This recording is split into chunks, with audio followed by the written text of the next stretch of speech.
নববর্ষের শুভেচ্ছা জানাই সকলকে। তো সকালবেলায় ঘুম থেকে উঠে সমস্ত কাজ কমপ্লিট হয়ে গেছে মায়ের। তো আমি ননির কাঁথাগুলো কাচবো বলে কলতলায় এনে রেখে দিয়েছি। এদিকে মা যেগুলো আর কি কালকে লক্ষ্মী পুজোর জন্য শাড়িগুলো পরেছিল সেগুলো কেচে দিয়েছে। তো আমি চলে এসেছি রান্নাঘরের তরকারি করতে, কারণ ননি সেই সময় ঘুমাচ্ছিল।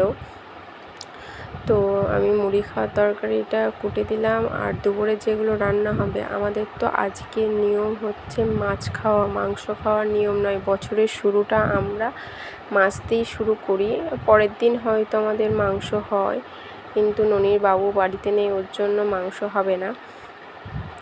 তো দুপুরে রান্না হবে শুক্তো, কলাইয়ের ডাল, মাছের ঝাল, পাট শাক ভাজা। তো বাবা এই মাছটা নিয়ে আসলো বাজার করে।